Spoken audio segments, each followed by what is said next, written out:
Welcome to the Garrulous Gavel. I'm John Tico. My guest in this episode is Daren Firestone. We'll hear about Daren's path from struggling New York City actor, paying his way through college, doing commercials for acne medications, to big-time Washington, D.C. lawyer. The substantive topic we're going to tackle with Daren is cryptocurrency, all of the various interesting legal issues that are swirling around this new technology, and also how whistleblowers can help stop fraud and other illegal conduct in the cryptosphere.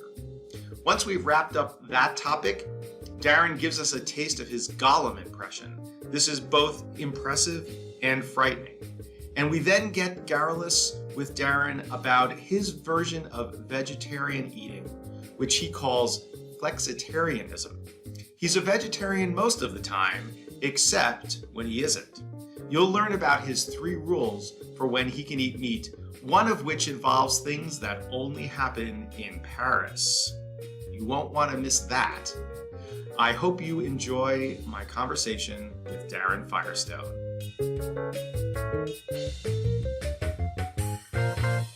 Welcome to the Garrulous Gavel podcast. I'm still John Tico, and my guest today is Daren Firestone. Daren, how are you today? I am fine. I am still Daren Firestone.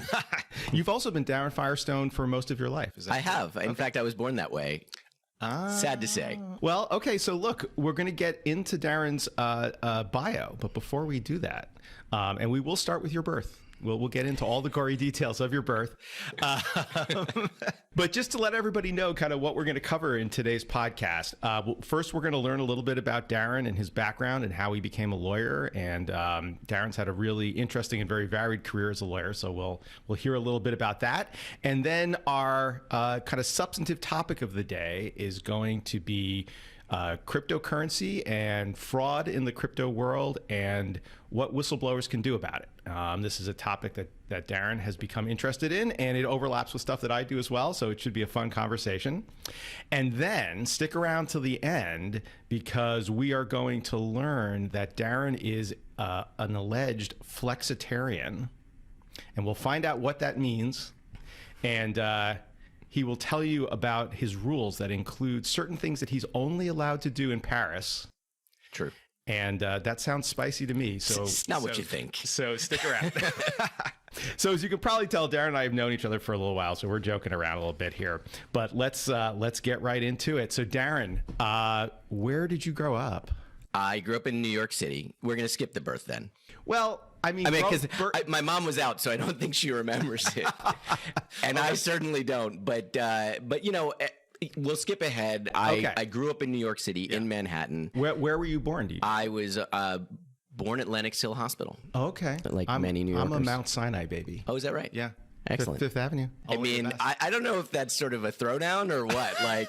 Like Mount Sinai trumps Lenox Hill. I feel like it does, but apparently at the time, Lenox Hill was just a baby factory. Like a lot of kids were born in Lenox Hill. But I did not grow up in the city. I was just happened to be born there, but then went back out to the suburbs. I see.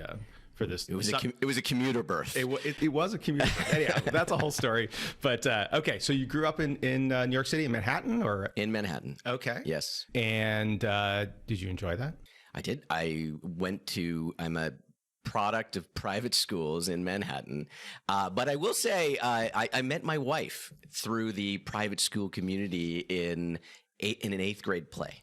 Wow. Yeah. So I went to an all boys school and she went to an all girls school, and we did a play together. And luckily we were just friends and we didn't date until the last day of college. But we were friends from like 8th grade through college. Do you remember what the play was? Oh, yes. It was The Poet and the Rent by David Mamet.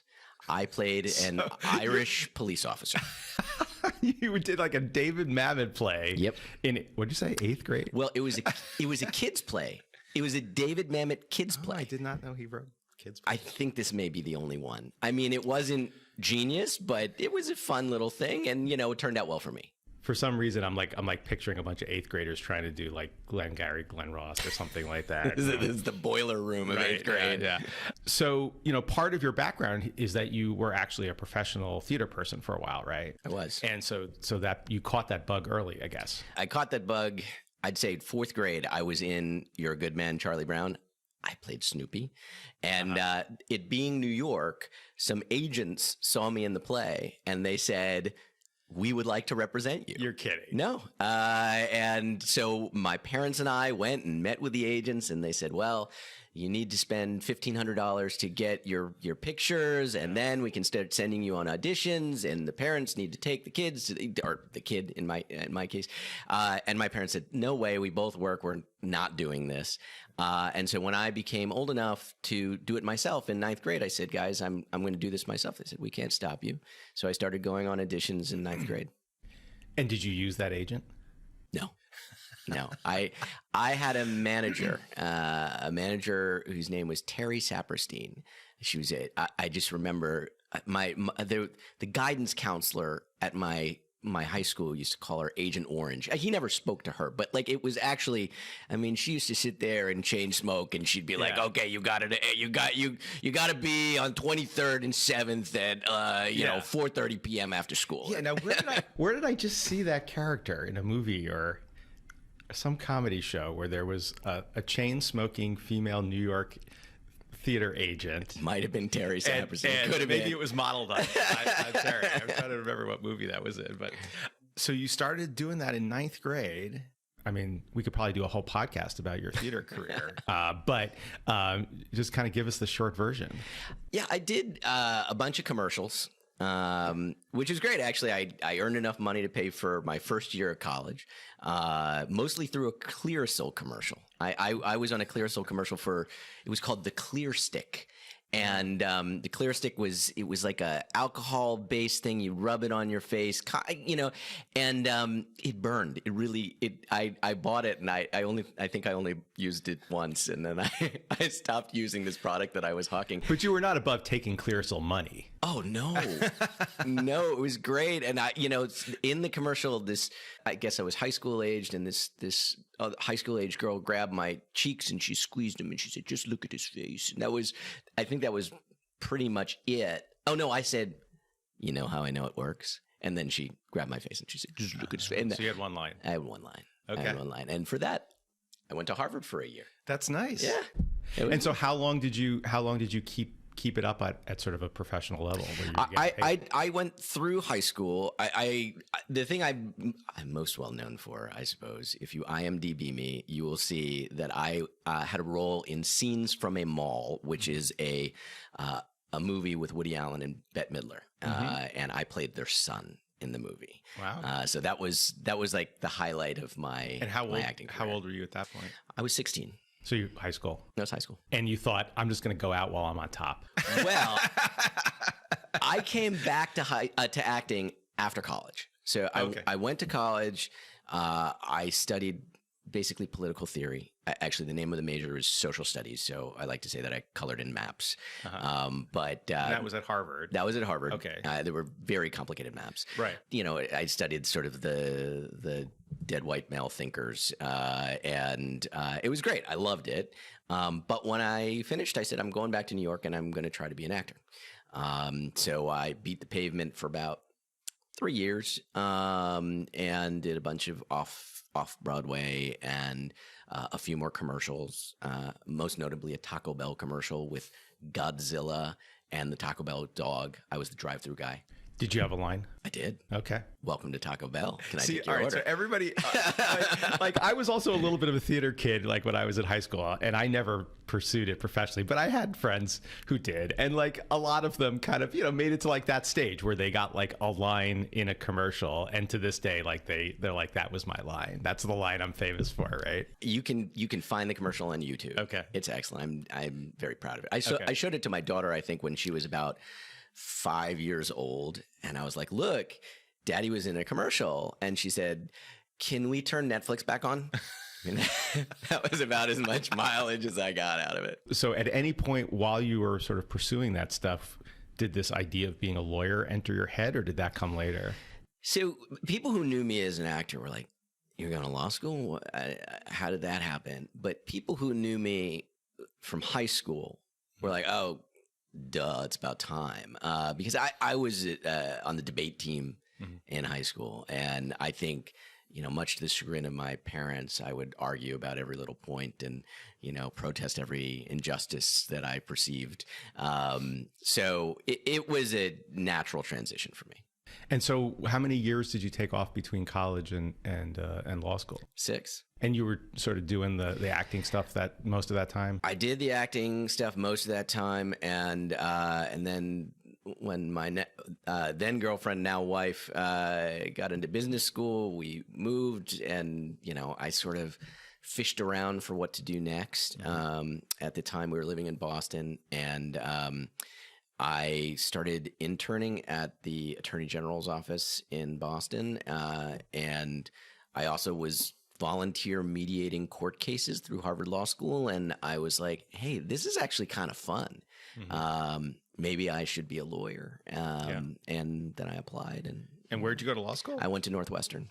Which is in Boston as well. Chicago. Oh, no, that's Northeastern. Yes, that's right. I always get those two confused. Does Northeastern have a law school? It does. Okay. But you went to Northwestern, which is in Chicago. Were you married already, or did that come later? I was. We were married just before I went to law school. Okay. And did your wife follow you to Chicago? She did. Okay. So we went New York, Boston, Chicago, and then moved to DC after law school. Did you like law school? I did like law school. I wouldn't say I loved law school. Since I was older than most of the students there, not all of them, but most of them, and I was married, I didn't live on campus. I lived out by Wrigley Field. It was wonderful. A lot of my friends were not from the law school. They were from other places around town. And I had a great time in Chicago. But in a way, law school was almost like a job to me. I kind of showed up there during the day. Afterwards, I'd do my homework, and the rest of my life was mostly separate, although I did make some very good friends there as well. So then you decided to come to DC after law school. That's right. And what was your first job? I clerked for the Honorable Judge Peter Massetti on the U.S. District Court in Maryland. So I did that for a year, which was wonderful. I did not know that. I'm also a District of Maryland law clerk. Oh, is that right? Yeah. Who did you clerk for? Judge Harvey, who, let's see, when were you there? I was there 2006 to 2007. He took senior status when I clerked for him, which was in the mid 90s. So, and he passed away subsequent to that. So he was probably mostly done by the time you were there. But yeah, it's a great court. Massetti's in Greenbelt. That's right. Yeah. And that was a 1-year clerkship? So 1-year clerkship. It was an easy commute from D.C., and it was a good experience. And then I went straight from there to the Justice Department. And what did you do at the Justice Department? I was a prosecutor in the tax division. So criminal tax in the Northern Criminal Enforcement Section. So maybe say a word about how one gets a job working at the Department of Justice. Like how did you end up doing tax prosecutions there? Well, that one actually, so there's a funny story about it. The easy answer is I went in through the honors program, which is just you apply and you name a few sections you're interested in, and hopefully you get matched with one that you like if you're admitted. And the honors program, that's for like recent law school grads, who don't yet like have a track record. But the DOJ just hires a bunch of those people kind of right out of law school or right out of clerkships, right? Correct. Yeah. Exactly. Now, I went to law school in part knowing that I wanted to be a prosecutor because during that time when I was in Boston trying to find myself, I talked to a lot of lawyers and I said, hey, what is it that you do for a living? And I spoke to a couple of AUSAs and I thought, wow, your job is cool. I want that job. And when I went to law school, in the first few weeks I was there, there was a presentation by a member of the DOJ about the honors program for 3Ls. And he said, if you have these credentials, and they're the kind of things that you would have expected, you got to be on law review, you got to get good grades, et cetera, then, you have a good chance of being selected for the honors program. And I said, that's what I'm going to do. I'm going to try to, achieve those credentials and apply for the honors program. And I was assigned 1Ls who were interested in what they called public service, which included government service, were assigned mentors. And it just so happens that I was assigned a mentor in the U.S. Attorney's office who said to me at that time, when it comes time for you to apply, because I said I'm interested eventually in applying, consider the tax division, because it's not as hard to get in. I thought, that's for me. I can do that. So I put the tax division towards the top of my selection, and was matched up and was very pleased. And you were the only one who wanted to work there. They're like, okay, I guess we got to take him. I guess so.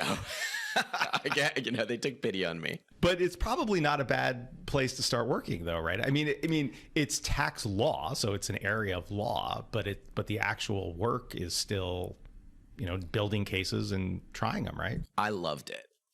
In order to prosecute a tax case, so a criminal prosecution, sending someone to prison for tax violations, we're not just talking about, this dinner, was it really for business or was it personal? You made a mistake. Oh, you're not going to get the handcuffs. It's got to be really bad. And in fact, the legal standard is willfulness, where you have to prove that the person knew that they were violating a tax law. Right. So you get the most interesting sets of facts where you have people who are, this is a real case where people were putting money offshore in Swiss bank accounts and then bringing repatriating the funds by taking diamonds and smuggling them in toothpaste tubes. Right.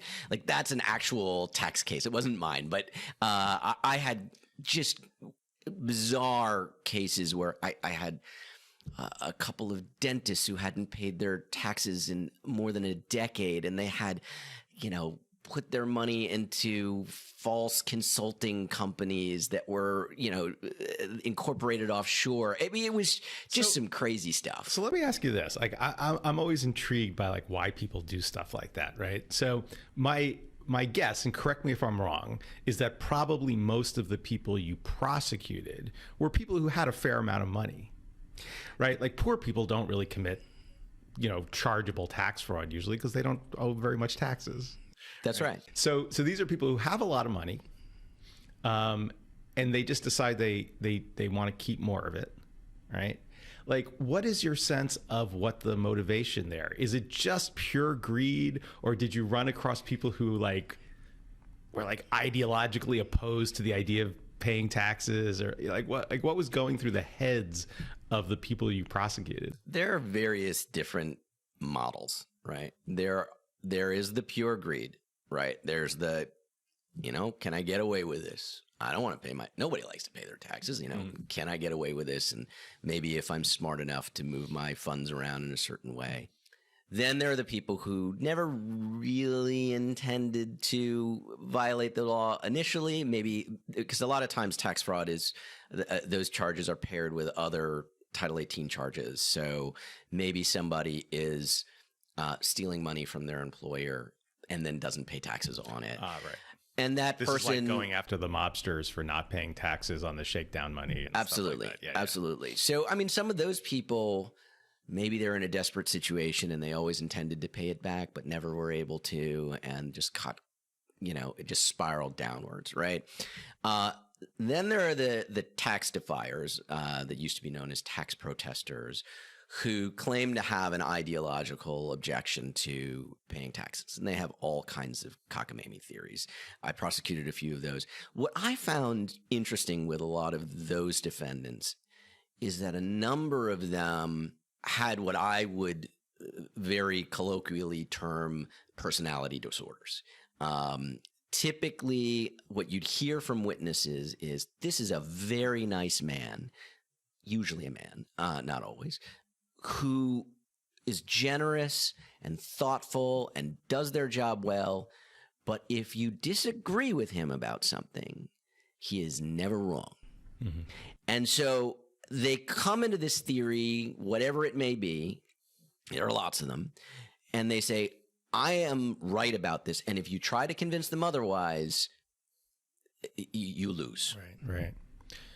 Well, luckily, there's nobody like that in the cryptocurrency world. So we can get into that a little bit. Absolutely. There's some overlap, right? I do think so. There's this libertarian strain in the cryptocurrency world that often takes on some of those elements. Don't tell me what to do. Right. And very sort of they have a high level theory of how the world works and are absolutely 100% sure that that's the way the world works, right?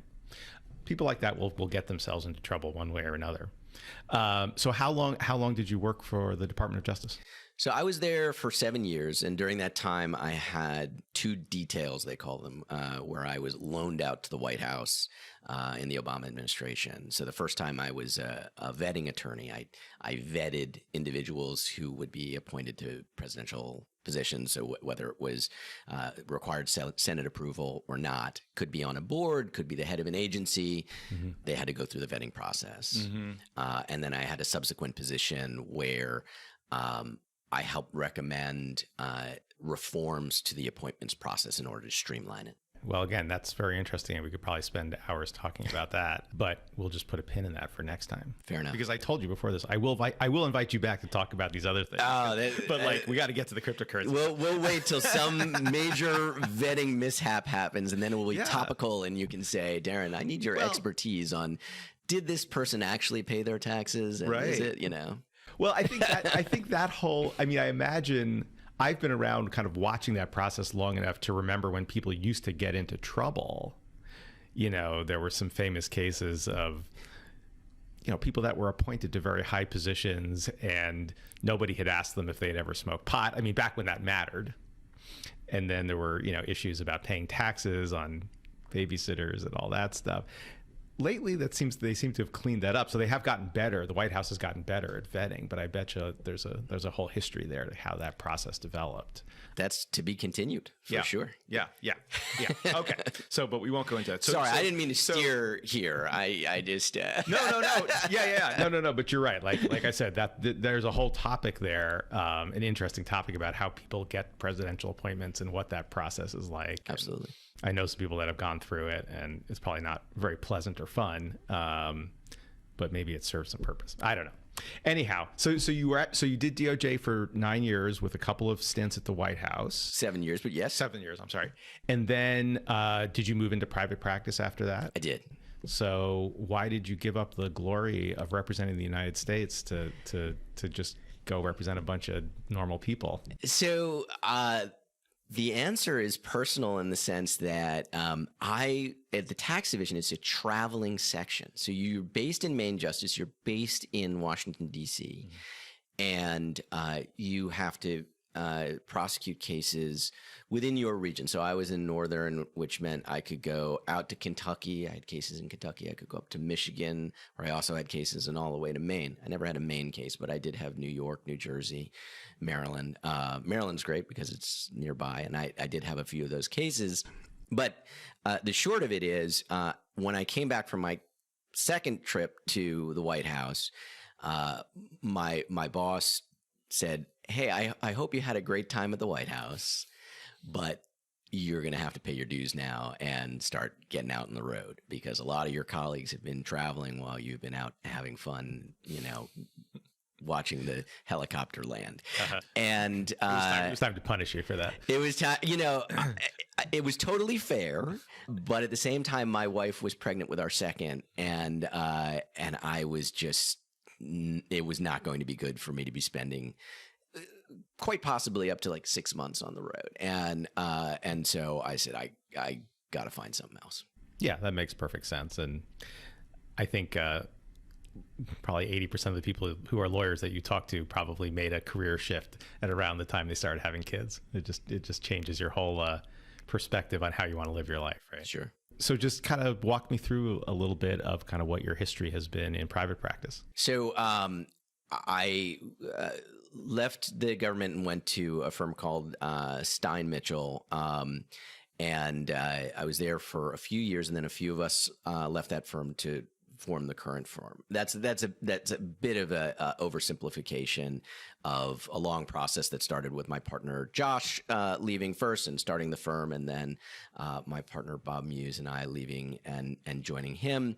And so the firm is now Levy Firestone Muse, and we've had a blast over the past, I came over in 2015, and it's been now almost exactly 7 years, and we've done We're mostly known for our investigations, so do a lot of investigative work, whether that means white-collar defense or internal investigations or some more unusual investigative work, whether it's we've done work for the Major League Baseball Players Association, we've done work for the government of Rwanda.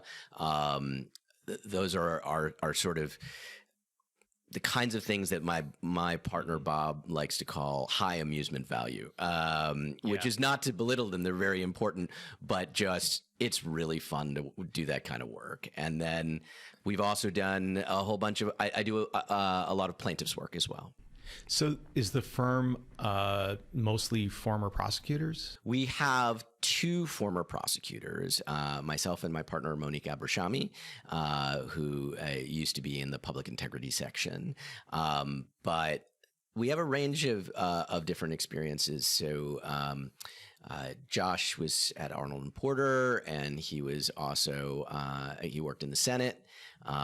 Bob started his career in the Public Defender Service many years ago. Actually, before that, he was the youngest member of the Senate Watergate Investigative Committee, and then went to Public Defender Service and has had a storied career since then.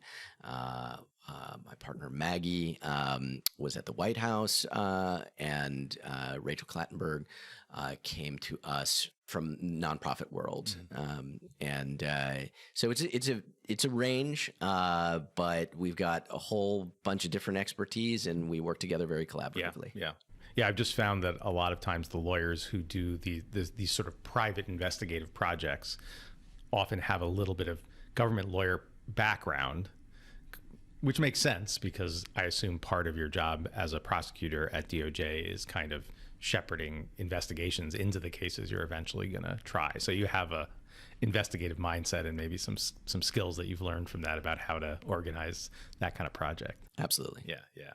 Do you want to say a word or two about your sort of interesting civil rights case that you're working on now, and then maybe we'll flip to crypto? Sure.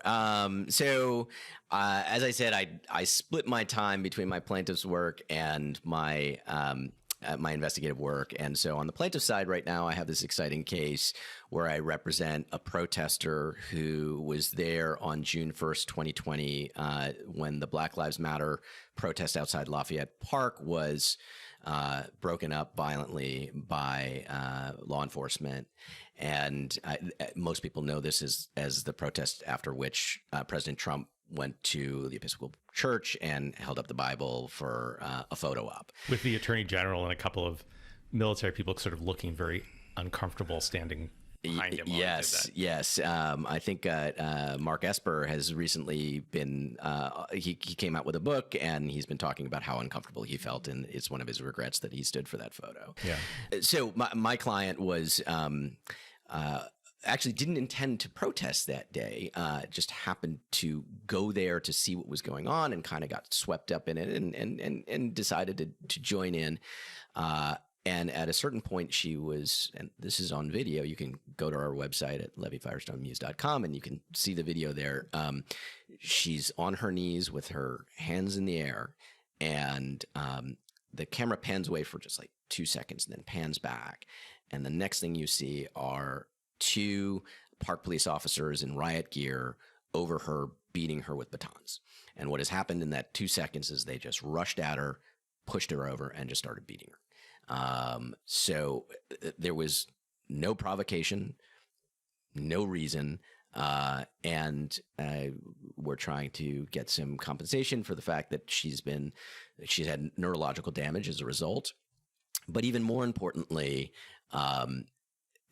you may be aware that there is a class action lawsuit that was brought by Black Lives Matter that had a somewhat unfavorable decision on a motion to dismiss that arguably makes it very difficult to bring a case in this kind of a situation. Now that case was based, and I'll get a little bit in the weeds here, but it was based on Bivens, and Bivens it's a much debated and sort of constrained theory of the law right now, and the judge said you can't rely on Bivens in this case. if it was a local officer, you could make a 1983 claim, but these were federal officers, and Bivens is all you've got there, except for the Federal Tort Claims Act, and that's what we're bringing. So that hasn't been brought before based on this protest. We're bringing a Federal Tort Claims Act, or we've brought a Federal Tort Claims Act claim as well as Bivens claims. We want to make sure that in the case where this hopefully it never happens again, but if it happens again, there is legal recourse. So the Federal Tort Claims Act, is that just basically a personal injury type claim for her physical injuries? It is. It is. So the FTCA is basically a law that waives sovereign immunity so that you can bring a case against the U.S. As a defendant. And you rely on local law that works through the FTCA in order to make your claim. So it's just basically a battery claim, a tort claim that we are bringing through the FTCA. All right. Well, that sounds like an interesting case. Hey, and if anybody who's listening to this podcast wants to learn more about the FTCA, listen to my interview with Bridget Bailey Lipscomb, who works in the torts division at DOJ, and talked a little bit about that in her episode, but not about your case. Well, we don't know yet who's going to be representing the defendants. We just served them; they haven't made an appearance, so who knows? Maybe we'll be averse. She does environmental torts now, so probably not your case. But right. But she used to do those cases, and she told about some very interesting cases that she worked on when she was doing kind of straight up FTCA cases involving people who had been hurt or murdered by mobsters who were actually FBI informants, and the government got sued for those injuries. I did listen to that podcast. I listened to something, and I think it threw me because I remember her as an environmental lawyer in ENRD. But I don't know. Maybe you could bring her back. We could do a little counterpoint. Okay. You know. Yeah, once your case gets going. Yeah, we'll have you on. So how did you? Let's just kind of pivot to our topic du jour. How did you get interested in the cryptocurrency world? My practice is so varied, and sometimes I get calls for odd and fascinating things. And so I got a call from a friend who said, I may have a case for you. It's a whistleblower in the crypto world. I can't, unfortunately, talk about the case because it's ongoing. But suffice it to say, I ended up representing this individual who is involved in quite a major case. There's been an enforcement action that's resulted in a lot of money being recouped by the United States government. And I have helped him through that process, both on the criminal side and in the whistleblower side. There's a lot of different moving parts to this case.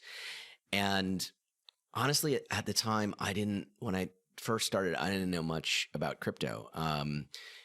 When I first started hearing about crypto years ago, I kind of, like many people, just dismissed it. I was like, oh, that sounds like a great way to cheat on your taxes. And there's not much to it, and it'll fizzle out once people get prosecuted for that. But I do think there's more to it now, a lot more to it. And I've learned that through the case. But I do still think there's a lot of fraud and illegality that is within the system, and the government has started to crack down on that. And so I thought, hey, here's an opportunity to really both do some good and hopefully do well by focusing in on whistleblowers in the crypto world. Right. So I think there's kind of two interesting issues wrapped up in what you just said. One is sort of the legal landscape that is very new and sort of developing around cryptocurrency, right? Number of kind of interesting open questions about how it's going to be regulated, which agencies have regulatory authority over which types of products. And then there's the whole whistleblower side to this. Like, what role do whistleblowers play in sort of policing fraud or unlawful conduct in the crypto world? So maybe let's kind of start with like part A of that. And, one of the cases that has just very recently been in the news has focused on this company, Terra. Well, I call it a company, but that's one of the interesting questions. What is Terra? So, and Terra had the what's called a stable coin that just crashed very suddenly and dramatically. And so there's been a lot of focus on Terra. But maybe this is an entree into sort of talking about what some of the legal issues are surrounding cryptocurrency. So maybe give us your take on the Terra situation. What happened there? And what are the sort of interesting legal issues that it raises? It's a fascinating set of facts. And we don't know all of it yet. But let's start with what is Terra, right? Terra is an algorithmic stablecoin, which, without getting too much into the details, which quite frankly, I'm not even sure that I fully have my head around. A lot of stablecoins. What is a stablecoin? A stablecoin is... You can't get into talking about cryptocurrency without first spending like 7 hours defining all your terms. In the beginning, there were dinosaurs. Right. But then a meteor came. Give us like the 30-second version of what a stablecoin is. So a stablecoin is a cryptocurrency that is pegged to a actual fiat currency. In this case, the most popular is the dollar. Now, a non-algorithmic stablecoin typically has reserves to back it. So supposedly they claim to have reserves. That's right. So there are larger stablecoins, meaning larger in circulation, that claim to have reserves one for whatever coins that they issue. So if they issue $1, they have $1 in a bank somewhere. Mm-hmm. Supposedly.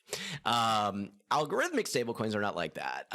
They work on arbitrage between two different coins. In this case, it was UST, Terra, and its sort of sister coin, which was called Luna. And without getting into all of the mechanics, basically, when one went down, the other you could use to buy in at that lower price, which would automatically increase demand and force it up, and vice versa. And so they're supposed to balance each other out.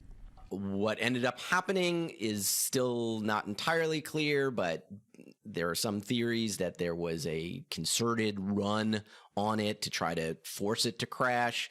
One way or another, the Terra coin, the stable coin, lost its peg, meaning it was no longer worth $1, and it fell below first to, in the 90s and then to the 80s, and now I think it's trading at around somewhere around a dime, but effectively billions of dollars were lost because it was something like $30 billion were tied up in Terra. Yeah. So maybe the answer to this is was an interesting idea that failed, but there are a lot of red flags. Yeah.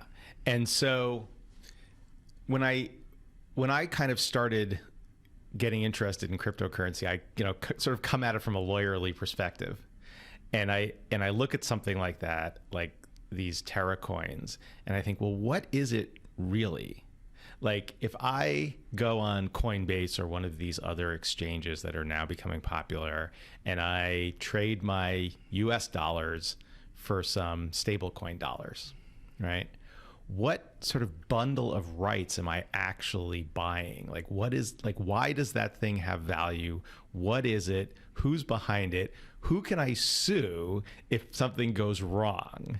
And what I found is that the cryptocurrency market is very opaque around those things. And I think this is kind of one of the issues we can get into, sort of what is the difference between these cryptocurrencies and these cryptocurrency markets and markets that we're more used to, like the stock market or bonds, right? And I think one of the main differences is that in the more established securities markets, which are regulated by the SEC, there's a whole series of sort of standardized disclosures that have to be made. And so you can do this sort of apples to apples comparison between the stock of one company and the stock of another company, and they're all required to produce their financial statements in a standardized way, and you can kind of see what's behind that, and you sort of know what bundle of rights you're buying. Cryptocurrency, it's not like that. It's very hard, in my experience, to actually figure out what is it you're actually buying. So I think that's right, but it does get to one of those red flags in this scenario. Yeah. So it's like, why would you even want this? Why would you get involved in Terra? And the answer is something called Anchor. So Anchor was a protocol that allowed you to lend your Terra and get up to 20% returns for it. So you're getting 20% in interest per year. That interest rate fluctuated, but at the beginning, that's what was promised. And the way this was supposed to work is people with Terra lend their coins in, and they get interest based in Terra. And other people borrow. They have to collateralize their borrowing. They borrow money, and they pay an interest rate. And the interest that they pay goes to pay off the lenders. But the reality was there just wasn't enough money made from the interest, and the interest rates that were charged to the borrowers was something like 10%. So there's clearly an imbalance here. So somebody's subsidizing the Terra by providing more what they call, if you look at the Terra website, they're liquidity providers who help provide this money to the people who want to own Terra so that they can make this fabulous 20% interest rate. Right. And why would you do that? It's a very good question. And I'm not sure that I know the answer to that question, but it calls into question this sense of, well, Terra is just this decentralized platform where everybody uses it, and there's no real company behind it. Well, there's at least money behind it. And where is that money coming from? And clearly it's self-interested because you don't just give away money for nothing. They're trying to build up this ecosystem, and it looks more and more like a security when you look at it this way. I read a good article on the Wall Street Journal where it said, basically, if this was a traditional company, you'd say Terra, when you lend it in, that's basically a debt instrument, and the borrowers are basically investing in the company, and that's an equity. That Luna is effectively an equity, and so if this is a security, it is regulated. I mean, I think one of the takeaways for me as I look at the crypto world is there's an ethos in the crypto world that says we are unregulated. I mean, literally, people will say that. We are an unregulated industry, and if you lose your money, no tears, right? And the reality is that to some degree they are regulated, right? Right. Well, so this is kind of where the cutting edge is right now for lawyers, I think. Right. It's figuring out which regulatory schemes apply to these products or companies or whatever you want to call them, and who is going to enforce them. So maybe say a few words about that. So you say, well, Terra starts to look like a security. Well, what would that actually mean for regulation and enforcement? Well, I mean, the SEC tends to regulate securities, right? And recently they have doubled the size of their enforcement staff that focuses on crypto and cyber. So they clearly see an enforcement role in this world. Now, some of the criticism that's been levied at the SEC is basically you're regulating through enforcement as opposed to giving clear guidance. I'm somewhat sympathetic to the opposite view, which is, hey, we don't really know what to expect from this industry. So we have to look at each case and compare it to existing law and decide whether or not it merits enforcement or application of the law to these set of facts. And if we don't really know the full landscape of this world, how do we come up with solid guidance? Because as soon as we give guidance, then a new loophole is going to be formed, and they're going to say, hey, but wait a second, you provided this guy, I'm also sympathetic to that view that regulating by enforcement is not ideal. Yeah. Rulemaking is hard and slow. I mean, that's the other alternative, right? True. But like, how much validity is there to this argument that, the quote unquote crypto industry, right, whatever that means, doesn't really understand what the rules are because the SEC hasn't explained them? I mean, the SEC has brought a whole series of enforcement actions over the last few years where they have repeatedly taken the position that these tokens, cryptocurrencies, with pretty much one exception being Bitcoin, right, that those tokens are securities. I mean, they take that position over and over and over again. And now maybe you could imagine situations where they would find that it's not. But it's hard to imagine that really when you look at those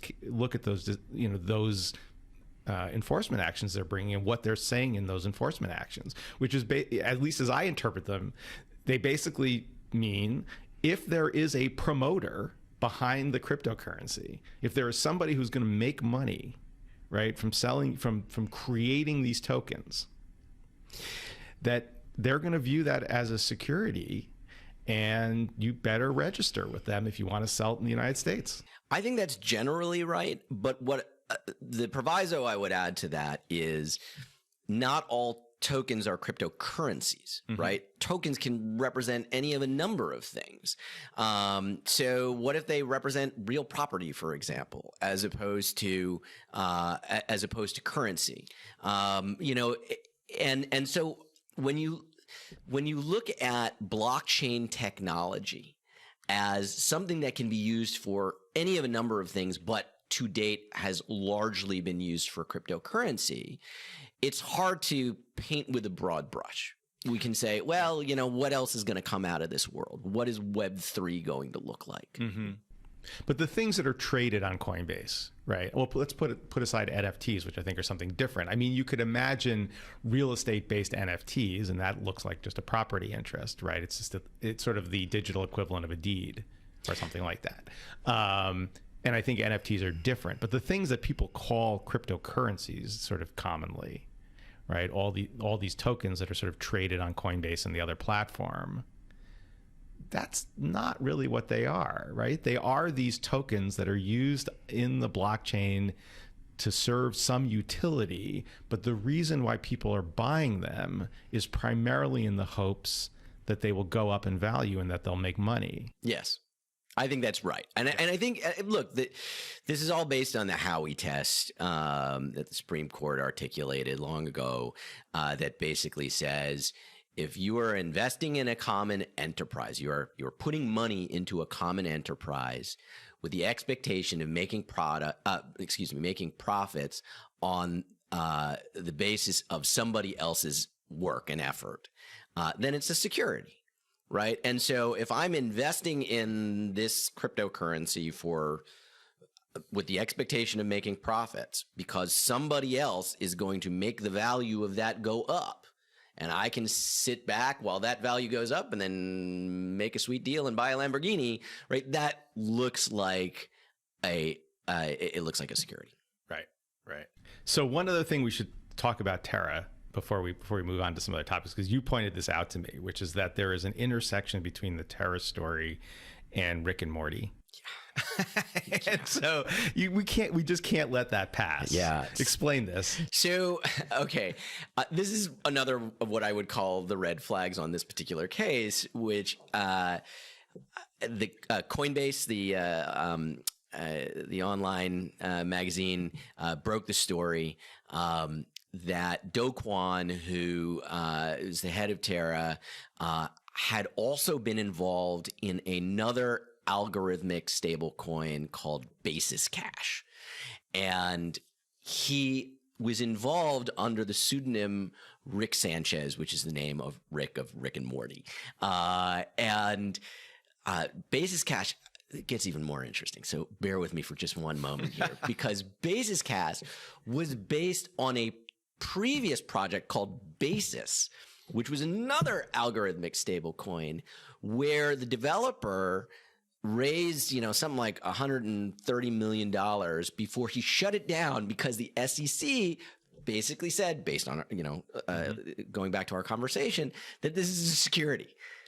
And so the head of Basis said, we're done. You all get back your money. We're not going to do this anymore. And Do Kwon said, hold my beer. I'm going to do it myself, and just more or less created another algorithmic stablecoin based on Basis, heedless of the regulatory consequences, and it crashed. It lost its peg, and at its height, I don't know how much money was lost, but at its height there was about $170 million, which pales in comparison to the $30 billion that was involved in Terra, but it crashed. And you got to ask yourself, a few more interesting facts. he was tweeting about Basis Cash as Rick and saying, this is great. And then as Do Kwon, he would sometimes question the validity of Basis Cash. Yeah. And you got to ask yourself, if you're an investor in Terra, wouldn't you want to know that the head of this company was involved in this very similar effort that crashed under a pseudonym? You start getting into some really dicey territory there. Right. I mean, and that's this sort of like pumping up the value under a pseudonym. I mean, that kind of stuff, if you did it in the traditional securities world, would just immediately get you in trouble. I'm not sure there's a distinction here, though. Right? No. I mean, that was going to be the next thing I was going to say. I would think that the SEC would not see much of a distinction. I don't think it would, and he was already under investigation for another product, which I don't even want to get into. Yeah. But you know, he was already under investigation, and the SEC had already said we plan to bring an enforcement action. Right. So we have only seen the beginning of this. Right, and so you know, to me, this sort of highlights another sort of legal problem that that is posed by the cryptocurrency world, right? As you pointed out, huge amounts of money are being invested in these things. Just staggering amounts of money are going into cryptocurrencies. You know, less today than a month ago. They've all gone down, but I mean, still, just huge amounts of money. And often the people or the companies that are behind these different blockchain protocols or behind these different coins are offshore or don't have, let's say, collectible assets. You know, as a lawyer, when you think about bringing a case, one of the things you have to think about is, well, what's going to be there at the end of this case? You know, can I actually get any money from my clients if my clients have been ripped off? Or is the person or company that ripped them off just going to disappear into the mist in a way that's going to make it almost impossible to ever actually get any money back? And I see a lot of that risk in the cryptocurrency world because there aren't like big established companies behind these projects. They're small by any stretch of the imagination. And often they're not based in the United States. I don't know where Terra's based. Maybe they are. But many of them are not. But there's no real, again, there's no real like distinctions drawn on that basis when you go into the cryptocurrency exchanges. You can't even necessarily really tell who is behind this. Who are you going to be able to point the finger at when something goes wrong and you want to complain? I think that's right to some degree, but I would take issue with a couple of things. Okay, good. I do think that there are some relatively well-funded projects out there, funded by established backers. There are solvent targets, to put it bluntly, where, sure, I would not want a case as a whistleblower attorney where it was a rug pull on $1 million and somebody took the crypto. I should define my terms again. A rug pull is basically where there's a cryptocurrency project and the head of that project takes the money and runs. Yeah. And usually they take that cryptocurrency and they put it through a tumbler or they chain hop. They do things to obscure where the money is going, and maybe it ends up somewhere in the Seychelles or in or North Korea, where you're just not going to get after it, right? On the other hand, there are companies that are actually trying to build serious projects here, either in the U.S. or elsewhere, and they don't want to just, they don't want to disappear. They want to keep going as concerns, and yet they are not entirely following the rules. So let me give you an example. Know your customer rules, right? So FinCEN oversees the Bank Secrecy Act. It has its own whistleblower program. And actually, know your customer rules, the SEC and the CFTC also have their hands in that. The idea of know your customer rules is if you're, in this case, let's say a cryptocurrency exchange, you have to know who is investing on your exchange. Google non-KYC exchanges, and you will get top 20 non-KYC exchanges or top 10 non-KYC exchanges, because there is a market for hiding your money, right? For laundering. Surprisingly, some of those exchanges are relatively well established, and maybe they want to be known as non-KYC and maybe they don't. But if they have US customers, they are subject to US laws. And the long arm of the law here is as long as it gets in the world. And in those instances, I think there are absolutely viable cases. I mean, I think the exchanges are a little bit more susceptible to regulation that way, right?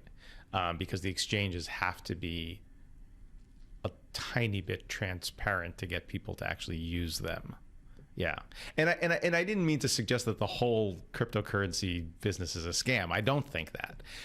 I think my point was maybe a little narrower, which is that as somebody who might, if you're somebody who is looking to invest in cryptocurrencies, this is just a sort of another level of opaqueness that makes it difficult to know what you're investing in, and difficult to distinguish between what might be the legitimate projects and what might not be, right? And certainly part of the risk of going into that market is that you don't really know who is standing behind these things. I mean, just take Tether. Tether's, the biggest stable coin in the world, and you went ahead and said Tether, okay? And it's been in legal trouble almost from day one. The New York Attorney General went after them, the CFTC went after them, and in both cases just found that Tether was just outright lying to the public about what it was doing and about its reserves. But totally offshore. If Tether crashed, I don't know what you would do about it. It's a tiny little company owned by, as far as anybody can tell, a very small number of people, none of whom have significant assets in the United States. As a lawyer, I look at that and I go, well, if I owned, $1 million in Tether, what do I actually own? So I was just at the Offshore Alert conference in Miami, which is really geared towards asset tracing and asset recovery around the world. And so you have investigators and law firms who specialize particularly in offshore jurisdictions, who are talking about how do you collect cryptocurrency in just these situations. So there was a presentation by some lawyers who are in charge of the class action against Tether. And they were up on stage saying, we're trying to get information from Singapore, and we're having trouble. And somebody in the audience raised his hand and he said, so did you file thus and such a kind of letter? And the lawyer said, yes, that's exactly what we did. We did that, 8 months ago, and we still haven't been able to get a response from the government. And the guy said, you did it wrong. You should have done this other process. Uh-huh. And, of course, the lawyer said, I'll talk to you afterwards. But, if it's true, right, there are ways. A lot of countries, like they don't want to be havens necessarily. Some do. Others don't. I think Singapore probably falls into the latter. And so that there are legitimate ways to pursue information, to pursue assets. Yeah. It is not easy. And I think you point out an absolutely valid issue here. But particularly if we're talking about, say, the reach of the U.S. government versus the reach of a private litigant, I think there are levers that are available. Yeah, absolutely right. I think that like I hear that story and I'm like, man, I would not take that case as a private lawyer. But yes, obviously the U.S. government has much different resources and different leverage that they can use in those cases. Well, should we pivot to kind of talking a little bit more about the whistleblower side of this? Sure. And this is kind of where our practices overlap a little bit because as you know, my practice is primarily focused on representing whistleblowers in False Claims Act cases, which is not really what we're talking about here. We're talking about some of these other whistleblower reward programs that are run by individual agencies that might have some regulatory authority in the crypto world. So maybe talk a little bit about that. When you talk about representing a whistleblower who has some information, say that a certain, I don't know, a certain token has some fraudulent element to it, for example. How do you think about that, and what are the different sort of legal paths you might take depending on what that client told you? I think that there are three areas of the law that could prove fruitful to crypto whistleblowers. One is tax fraud. The second is securities fraud. And the third is money laundering. And there are different agencies associated with each of them that all have their own whistleblower programs. They're similar and they're different. So, for example, tax fraud, right? Start with what my assumption was about the crypto world, which is that it's all great for tax fraud. And which it is, right? Maybe. I have a friend who will remain nameless who told me that he bought some crypto about 7 years ago. I said, wow, you got involved really early. Why'd you do that? And he said, well, because I thought I didn't have to pay taxes on it. He said, now I know that I do. But I think that was a lot of people, and to some extent it still is. And so if a whistleblower is out there and they know about a salient target, meaning more than $2 million tax fraud, or a fraud on more than $2 million of income, they can blow the whistle to the IRS, and the program offers between 15 and 30% of whatever the IRS collects based on the information, assuming that it's eligible information and it's original information. So that's one area. Mm-hmm. The second area we already discussed a little bit about is money laundering, and that is controlled by FinCEN, the CFTC, and the SEC, all of which have their own programs, and we can get into the differences if you want. And then the last would be securities fraud, which generally I think of as the SEC, although I suppose if it's commodities fraud, it would be the CFTC. Right. Yeah, I mean, I think the CFTC has taken the position that at least the stable coins are commodities. They went after Tether on their own without the SEC. So yeah, say a little bit more about the money laundering. Like, what is money laundering? What is the program that you would take a whistleblower to if they came to you with information that somebody was using cryptocurrency to engage in money laundering? Yeah, so it would go, I would say, if they're not following, for example, the KYC policies at an exchange is a money laundering case effectively, because the idea is, let's say I'm in Iran and I don't want, I want to get around sanctions. I don't want to have to show my passport to an exchange. I just want to sign up with, my pseudonym and whatever email I've created. And then I can take my money and that I've made through whatever means, and I can put it through this exchange, and I can buy different cryptocurrencies, and then I can move them to a wallet, and then from that wallet to another wallet, and so on and so forth, right? And if the government ever gets wise of my activities and they subpoena that exchange, all the exchange can say is, well, here's this person's email address, and I don't know who they are, and so forth. And what that person is trying to do is basically move the money around in a way so that at the end of the day, they have the money in a place that they can use to actually buy stuff. Yes. Right? But that can't be traced back to them personally. That's right. Yeah. And that could be a drug dealer. It could be a fraudster. It could be anyone, a nefarious actor. Right. Yeah. And so our response to this has been know your customer laws, right? If you are a bank, if you're any kind of what we call money services business, you are subject to the Bank Secrecy Act, which says you got to know who your customer is. Who is the beneficial owner of, this money or this equity or this cryptocurrency or whatever it is. And so when now getting into the whistleblower aspect of this, so FinCEN it sort of owns the BSA, but also the SEC and the CFTC have regulations that apply to know your customer as well. So you could really blow the whistle with any of them.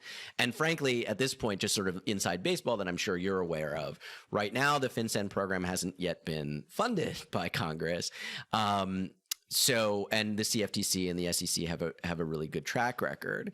They also have related case rules where, let's say, some money goes to the SEC and some money goes to FinCEN in a settlement, you can still get at the FinCEN money through the SEC program because it's a related case, assuming that it is. Right. So the sort of target you're looking for there is not so much the person whose money is being laundered. It's sort of this middleman, the exchange, or really anybody else who, any sort of entity who is sort of helping move the money, right? I mean, there's probably some technical definition behind that. But if you're a business who is in the job of like moving money around, right? It could be a crypto kiosk. It could be a casino that takes cryptocurrency. There are a lot of different entities that really are subject to KYC laws and don't And then you have to be registered with FinCEN, and you have to have these procedures in place to know your customer. That's right. And that's why if you go to a legitimate bank or a brokerage, something like that, there's a big questionnaire where they ask you a bunch of information about who you are and where you came from and all of your identifying information. That's their attempt to comply with those laws. And some of the crypto exchanges go through that and others not so much. Correct. Right.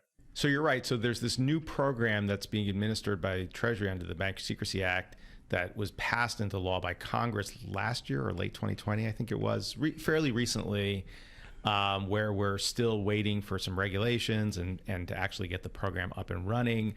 I've heard from other lawyers that they have actually started filing claims with Treasury under the statute, even though there are not regulations yet, kind of on the theory that these cases take years and years and years anyhow. From the moment you go to them with a whistleblower and say, here's what my client knows, to the time they actually recover some money that you might get a share of, could be multiple years, right? Under all these programs, they're not fast. We know that from experience. Absolutely. Sometimes you want to cover your bases. Yeah, and so I think the theory is, well, we'll just start. If we have a client who has a legitimate Bank Secrecy Act violation, knowledge of a legitimate violation, we'll just start filing them. And by the time they get to the end, they will have funded the program and passed the regulations. I mean, look, I someone who was co-counsel with me on a case years ago now runs the whistleblower program at FinCEN, and he is great, and he is serious about getting it going. And you're right, people are coming to them already and making claims. So I am optimistic that program is going to be successful, but it needs a little help from Congress as well. And I think we'll get there. We'll get there. I mean, of the ones you mentioned, the SEC program is certainly the one that has been the most active and I think regarded by lawyers in the field as sort of the most successful. The IRS program, less so. I mean, the IRS whistleblower office has been just kind of overwhelmed, but because it doesn't, I mean, the IRS whistleblower office doesn't just cover crypto, it's all tax fraud. And for a bunch of reasons, that program has not operated very, very well. It's even slower than the others, as far as we can tell. But the SEC program seems to really be running quite well and has made a lot of rewards. I mean, maybe you could say a little bit about sort of how the reward side of things is handled. So let's say you have a client who's got some good information about a fraud in the crypto industry. You go to the SEC, you file the appropriate form with the appropriate office there, right? The other interesting thing about that program is your client can be anonymous, as I understand it. Correct. So as long as they have a lawyer representing them, the SEC does not require you to disclose your client's identity, at least at the front end. That's right. So maybe say a little bit about kind of that process and then how it is that a whistleblower then gets rewarded at the end. Sure. Once you've filed the tip on that form, you may or may not hear back from the agency. I mean, one of the things that's sometimes frustrating for lawyers who are used to doing FCA cases where you're more involved and more in control is that sometimes it's a black box and you just don't know what's going on at the agency. I think we as lawyers always like to have a certain amount of information and control, and so it's always good if the agency reaches out to you and says, hey, we want to interview your client. We'd like some additional information. Do they know anything about this, that, or the other? And you can help facilitate that process once they reach out. Eventually, what can happen if all goes well is there is an enforcement action, and that enforcement action results in money that is recouped by the agency either through a settlement or through litigation, through a judgment. And once that happens, a notice is issued by the agency, and the notice says, we recoup this money. If you're a whistleblower out there, you can now make a claim. And so then you file a claim with the agency and you say, here's why my client is entitled to the higher end of the range. Usually the range is between 10 and 30% of whatever is recouped. And we will file a 20, 30 page memo that says, here are all the details of the information that they gave and why it resulted in a successful enforcement action and why my client should get 30% and not 29.5 or whatever it is. And eventually the agency makes a decision. It's a preliminary determination. They issue that preliminary determination. You have a right to challenge that preliminary determination. And then eventually, whether you challenge it or not, it becomes a final determination.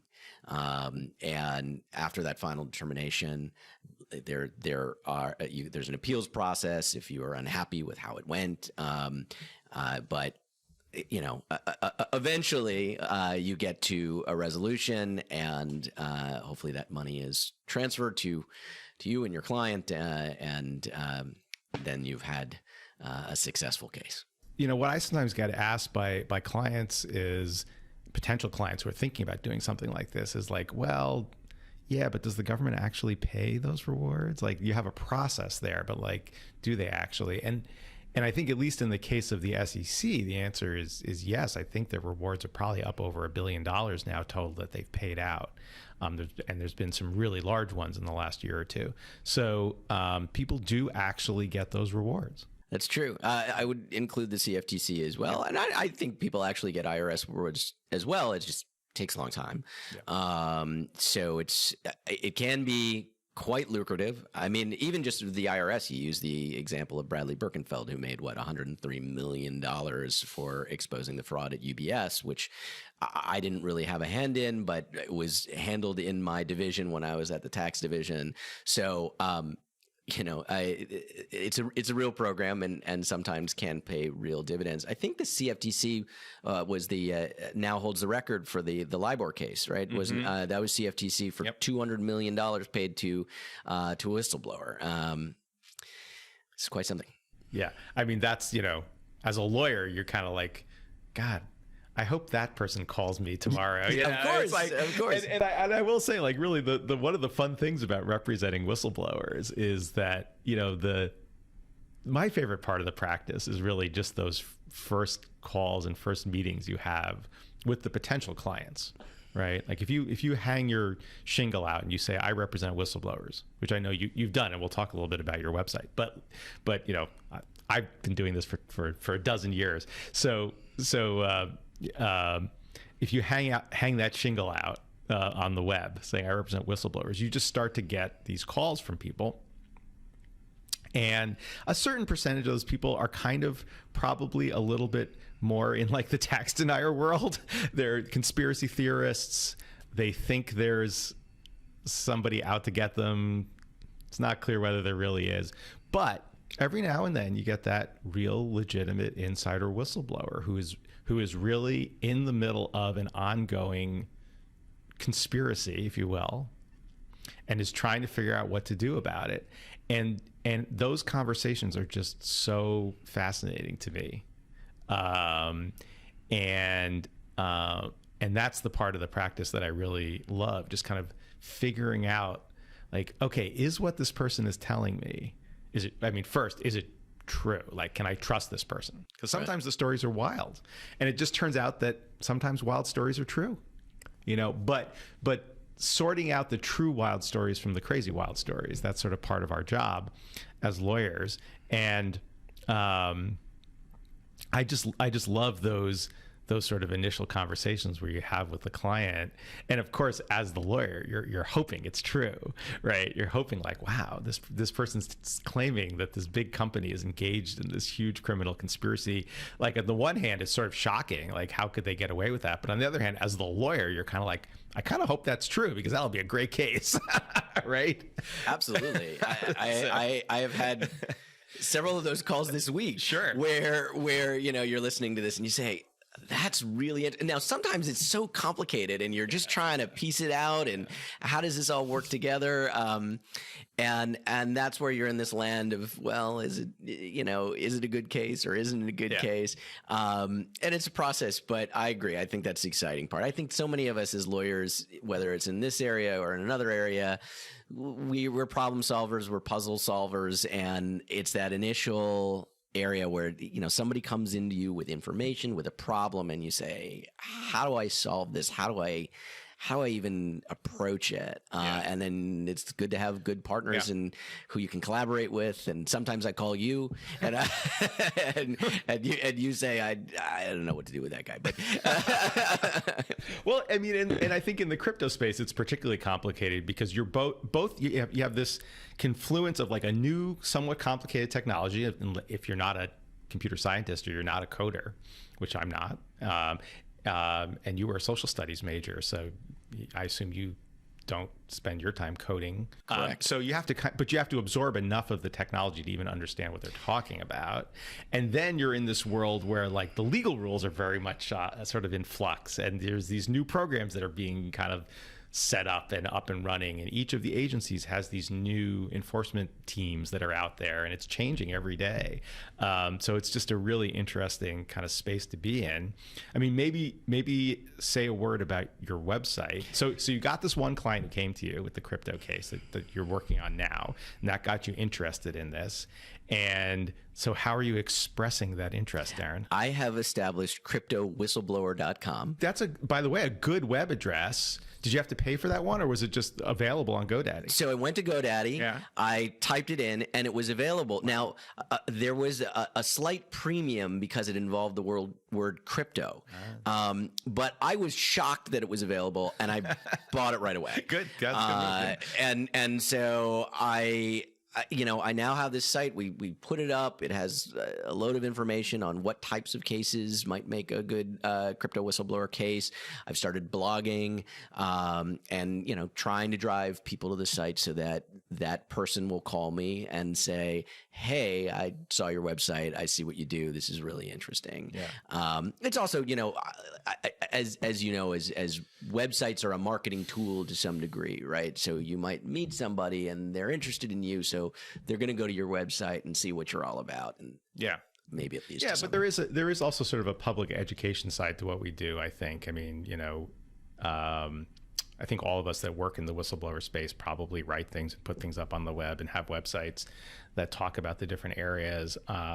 And, these are not, I don't think that this is sort of an area of law that people necessarily instinctually know exists, and so just sort of putting information out there. And sometimes the government agencies that run the programs are not particularly good at advertising the programs themselves.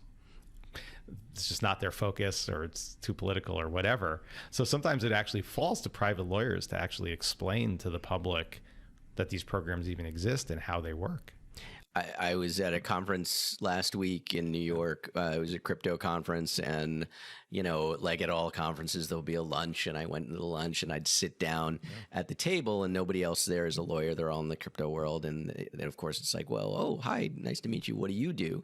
And so I'd give them my 30 seconds. So I run cryptowhistleblowers.com. I'm a whistleblower lawyer.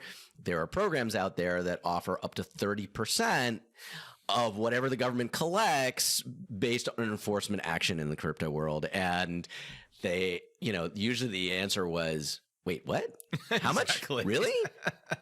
Right. I had no idea. Right. No, and these rewards work. They are motivating. And I suspect what we will see, this is just my prediction, because we've seen this in the False Claims Act world, but I suspect that what we will see in the crypto enforcement world is that a high percentage of the significant cases that these agencies end up bringing, enforcement actions, will have started with whistleblower tips, because the agencies don't really otherwise have much visibility. I mean, you said the SEC just doubled their staff. Well, they doubled it from what, 25 to 50?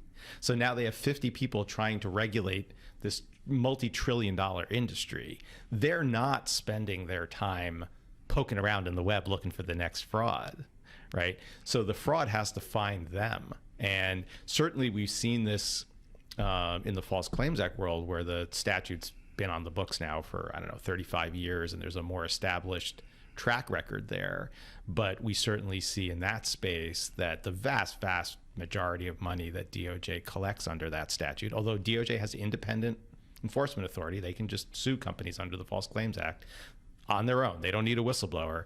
But the vast majority of the money that they collect is in cases that were started by whistleblowers, because the government doesn't otherwise really have visibility inside of companies. Naturally, I agree. That's why I've invested in this area. And, hopefully it's a favorable investment, because if you look at the top 10 in terms of dollar value, enforcement actions by the SEC and the CFTC in 2021, 4 of them were in the crypto space. And you're talking about, for a lot of them, they're 9-figure enforcement actions.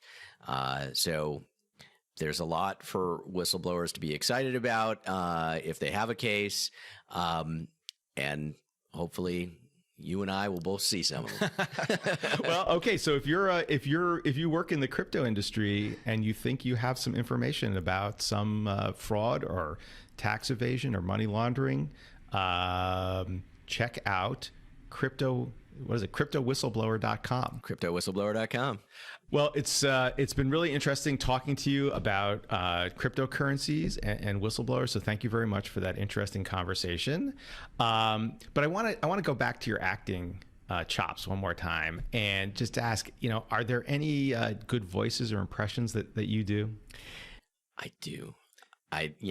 My wife calls them stupid Daren tricks, but I do have some voices. And like, what would be like a good one that you'd like to trot out here and show? So my best voice is Golem from the Lord of the Rings. From the Lord of the Rings. Okay, and do you have something appropriate that you'd like to give us the Golem voice? I feel like I could talk about cryptocurrency as Golem. Oh, really? Yeah. Okay. I'm gonna give that a try. All right. So off the top of my head, Golem might say, I loves this cryptocurrency. I puts the money in and I take it out. But when I lose the money, I don't like it. I don't like it at all. That's great. It's a little frightening, I have to say. It's a little frightening, but it's have you ever considered using that voice in court, perhaps? That one hasn't come up. That one hasn't come in. Although I do, if you call into our conference line at our firm, it's me doing the welcome, and it definitely entertains my partners, because it's like, you have reached the Levy Firestone Muse conference line. Please press 1 for, right? And so, But not in the Golem voice. Yeah, it's not. No, that I think might be a little bit much if it was like, You reached Levy Firestone Muse. You don't want to totally scare away the clients. No. All right. Well, that's great stuff. All right. So at the beginning, we said we were going to come back to this topic of what it means to be a flexitarian.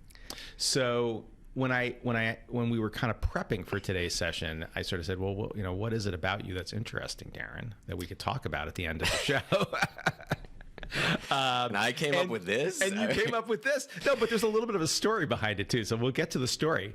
But maybe just, what is a flexitarian? So I think it has different meanings for different people, but I just have my own thing, right? Like, I want to eat as ethically as I am comfortable with. Now, I love food. I'm a total foodie. My daughter, we play this game in my household where it's like, if you were a Disney villain, who would you be?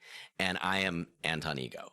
Right, I'm just from which movie? From Ratatouille. He's the food critic on Ratatouille, and he says, if I don't like it, I don't swallow. right? So, that's totally me. I will spit the food out if I don't like it. Okay, politely into a napkin. But is this?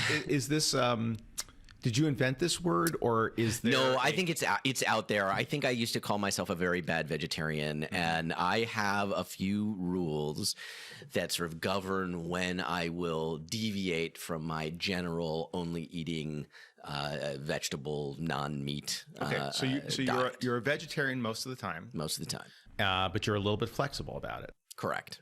So, like, under what circumstances will you flex? So I think I came up with this long before I was a lawyer. So it just proves that I kind of had this legal mind because I have like these quid pro quos and provisos. There are three major rules. Number one is that I do not contribute to demand for meat. But if it's there and it's not my fault, I'll eat it. So, if I'm out to dinner with my family and they didn't finish their steak, pass it over. It used to be that all of the plates would sort of gather around me at the end of the night. Do you secretly hope that somebody else is just going to order a nice juicy steak? Oh yes. So I'm always like, that steak actually looks pretty good. I mean, if that's what you're into, other than the asparagus. Yeah.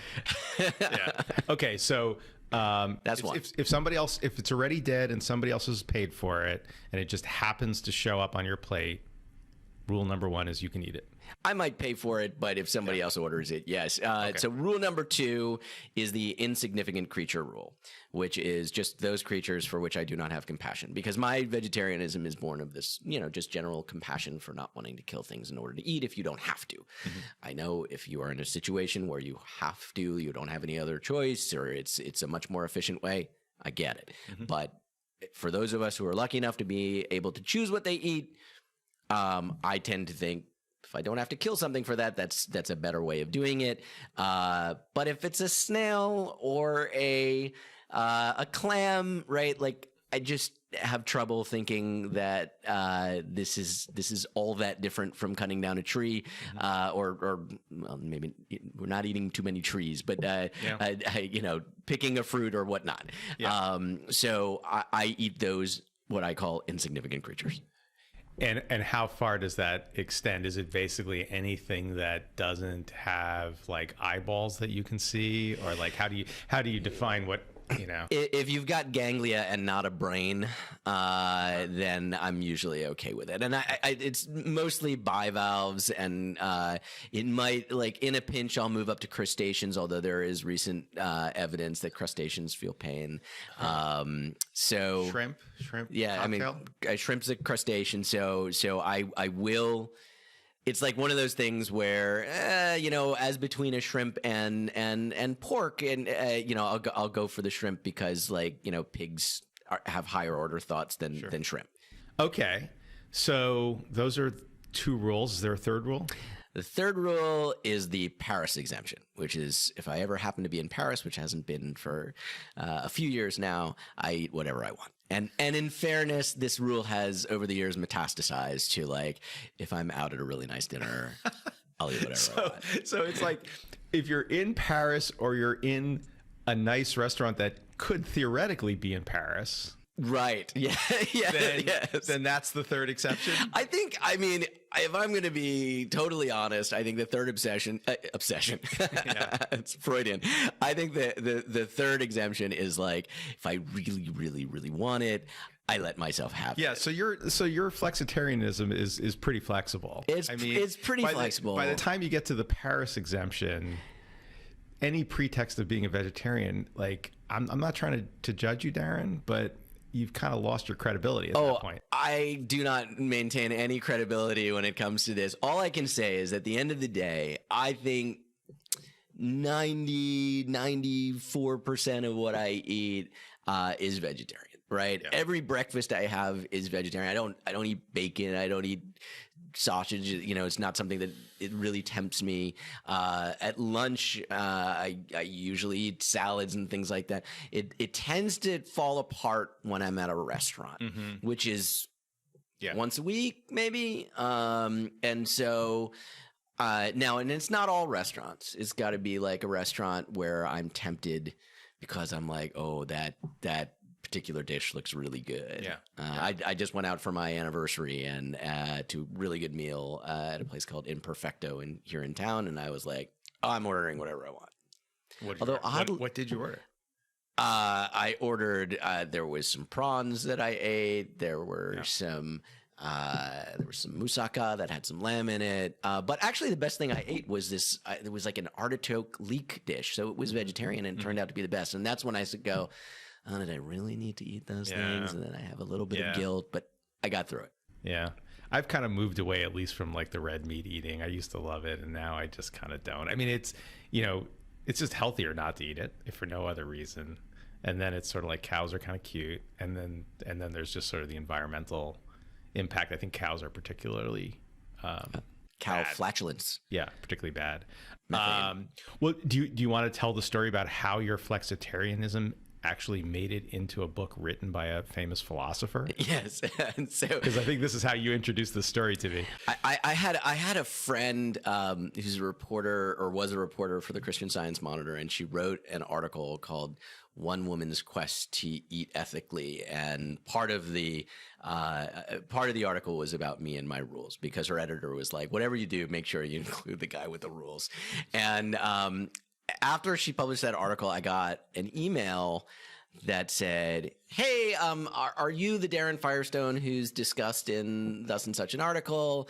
I'm writing a book about ethical eating, and I'd like to write a passage about you. The passage is below. Please let me know if that's okay with you and if it is accurate." And I started reading this email and I'm like, oh, this is like one of my friends from college just playing a joke on me. But it was just, far too much effort for one of my friends who's, to footnote and get all of the pros correct. And so I realized, okay, this is for real. And I get to the bottom and it's signed by Peter Singer, who is the famous utilitarian professor at Princeton. And, he, in fact, wrote a book. I have it here. I brought a prop. Hold it up for the camera. It's called The Way We Eat, Why Our Food Choices Matter. Yes. And there is a passage about me in here where I'll read you not the whole thing, but it talks about the Paris exemption. And I think the punchline is when we contacted Firestone, it refers to me as she because we never actually spoke. And I think when he read the article that was called "One Woman's Quest to Eat Ethically," thought that woman was me and got confused. Anyway, you'll ignore the gender mix up, and it says, when we contacted her, however, she readily admitted that her Paris exception is more self-indulgence than utilitarian calculus. That was a quote. But that doesn't mean that her general opposition to eating meat is not ethical. It is, but she gives more weight to what she wants to do than she would if she were acting on strictly ethical principles. And goes on, is generally laudatory towards my approach. I use this as self-justification. So your flexitarianism has been given the seal of approval by a Princeton philosopher, and how many of us can say that? Exactly. Now, he's made some controversial statements in the past about organ donation and so forth. You can look it up, but nonetheless, I think your general takeaway is the one. You don't vouch for everything correct. he said, but he's been right about this one. Absolutely. All right. Well, that's a great story, and I wish you luck in your future eating endeavors, and maybe I will become a Firestonian flexitarian. Oh, I like that. Because it seems like I can still pretty much eat whatever I want as long as I pay enough for it. Well, thanks a lot for coming on the podcast. It's been really fun talking to you about these issues, and thanks for your time. Thanks for having me, John. Thank you for listening to this episode of the Garrulous Gavel. If you enjoyed it, please subscribe wherever you listen to podcasts. You can always find us at garrulousgavel.com. If you'd like to send feedback or suggest a guest, please contact us at our email address, garrulousgavel@gmail.com, or on Twitter at garrulousgavel. Our cover art was created by artist and illustrator extraordinaire Joan Tico. Our theme music was written and performed by scientist and saxophonist extraordinaire Robert Tico, and our producer is the inimitable K.O. Myers of Particulate Media. See you next episode.